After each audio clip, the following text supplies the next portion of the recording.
Islam. Di sini saya akan membuat video untuk memenuhi ujian akhir semester genap Sejarah Peradaban Islam, yaitu dengan tema Kerajaan Maroko.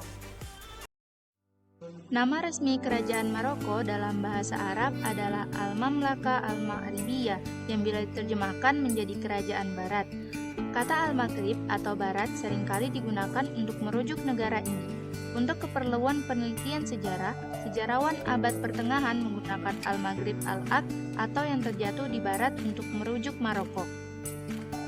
Nama Inggris Maroko yakni Morocco berasal dari kata Spanyol Marruques yang diambil dari bahasa Latin abad pertengahan Morok yang merujuk pada bekas ibu kota Almoravid dan Almohad Marrakesh. Di dalam bahasa Parsi dan Urdu, Maroko secara sederhana disebut Marrakesh seperti nama di masa pramodern Arab. Di dalam bahasa Turki, Moroko disebut Fas yang berasal dari ibu kota kuno Idrisit dan Marinid yakni Fes. Ada dugaan bahwa Marrakesh kemungkinan merupakan kombinasi dua kata dalam bahasa Berber yakni Murakus yang berarti tanah Tuhan. Wilayah yang kini dikenal dengan Maroko telah dihuni sejak zaman Neolitikum, setidaknya sekitar 8.000 sebelum Masehi. Di masa itu, kawasan ini tidak setandus yang kita kenal sekarang.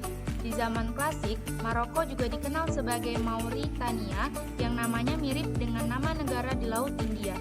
Penelitian yang dilakukan selama berpuluh tahun menemukan suku bangsa yang memberikan sumbangan genetik kepada manusia Maroko saat ini. Mulai dari Amazigh atau Berbers, suku bangsa yang utama, lalu Arabs, Iberians, Phoenicians, Yahudi Sephardic, dan Afrika Sub-Sahara. Afrika Utara dan Maroko di masa lalu perlahan tapi pasti semakin terintegrasi dengan kawasan perdagangan Mediterania yang dikendalikan pedagang dan pemukim Phoenician di awal masa klasik. Pemukiman utama Phoenician di masa itu terletak di Celah, Lixus, dan Mogador. Mogador sendiri diduga telah dihuni oleh keluarga Phoenician pada abad ke-6 sebelum Masehi. Kehadiran orang-orang Phoenician di kawasan itu memberikan bukti bahwa sejak lama Maroko terlibat aktif dalam perdagangan yang melibatkan Kekaisaran Romawi yang dikenal sebagai Mauritania Tinggi Tanah. Di abad ke-5 bersamaan dengan kehancuran Kekaisaran Romawi, kawasan ini jatuh ke tangan suku-suku Vandals, Visigoth, dan kemudian Yunani Bizantium. Sepanjang masa ini, bagaimanapun juga kawasan pegunungan Maroko tidak dapat ditaklukkan oleh pendatang. Wilayah di pegunungan ini tetap dikuasai suku Berber. Agama Kristen diperkenalkan di Maroko pada abad kedua Masehi dan menjadi begitu populer di kawasan perkotaan juga di kalangan suku Berber. Di abad ke-7 Masehi, tepatnya pada tahun 670 Masehi, pasukan Umayyah yang dipimpin oleh Uqbah ibnu Nafi menaklukkan Afrika Utara. Orang-orang Arab membawa adat kebiasaan, budaya, dan agama Islam. Orang-orang Berber beramai-ramai memeluk Islam dan beberapa kerajaan Islam berukuran kecil berdiri di kawasan itu seperti Kerajaan Mekor dan Kerajaan Bargawa.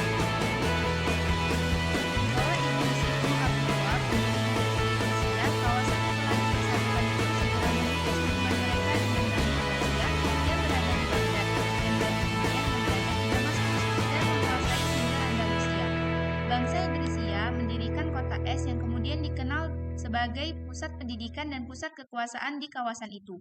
Setelah kawasan Bani Idrisiyah memudar, orang-orang Arab mulai kehilangan kontrol politik di Maroko.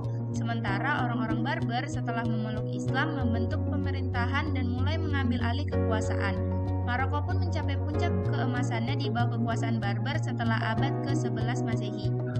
Dinasti Almoravid, Almohad, kemudian Marinid, dan akhirnya Saadi berusaha mengembangkan pengaruh Maroko ke seluruh barat laut Afrika, menyusul pembantaian dan pengusiran di Eropa yang dikenal dengan Reconquista di semenanjung Iberia. Orang-orang Muslim bersama orang-orang Yahudi melarikan diri dan menyeberang ke Maroko. Setelah keluarga Saadi dari dinasti Alawi berkuasa, Maroko menghadapi serangan dari Spanyol dan Kekaisaran Ottoman Turki yang bergerak ke arah barat. Alawi berhasil mempertahankan kekuasaan dan semakin kaya dibandingkan sebelumnya, walaupun mereka kehilangan banyak wilayah.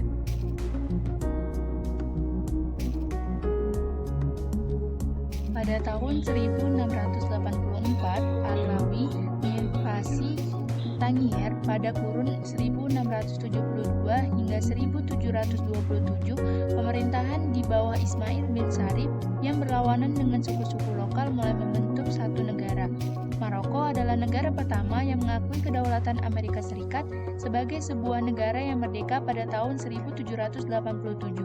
Hubungan baik dengan Amerika telah terbentuk setidaknya 1 dekade sebelum itu, ketika kapal-kapal dagang Amerika diserang oleh bajak laut. Pada bulan Desember 1777, Sultan Muhammad III dari Maroko menyatakan bahwa semua kapal dagang Amerika yang melintas di Atlantik Utara berada di bawah perlindungan Maroko.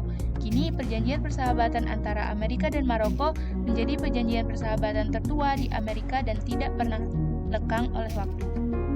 Keberhasilan Portugis menguasai pantai-pantai Samudra Atlantik di abad ke-15 tidak berdampak pada jantung Mediteranian di Maroko.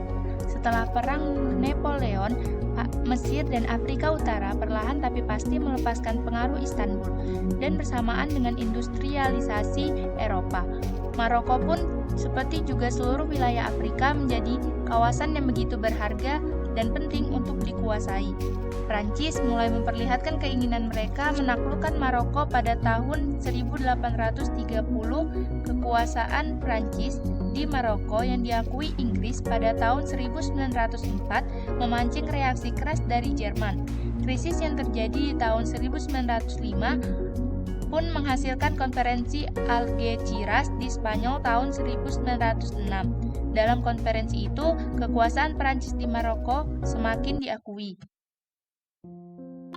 Krisis politik di Eropa yang dipicu oleh perebutan pengaruh terhadap Maroko di Eropa kembali terjadi pada tahun 1912 setelah Maroko dan Prancis menandatangani perjanjian Fes yang menjelaskan bahwa posisi Maroko berada di bawah perlindungan Prancis. Di dalam perjanjian Fes itu juga disebutkan bahwa Spanyol memperoleh hak menguasai kawasan selatan Maroko yang dikenal. Walau berstatus sebagai sebuah negara yang berada di bawah perlindungan Prancis, namun kehidupan politik di Maroko ketika itu sungguh berwarna.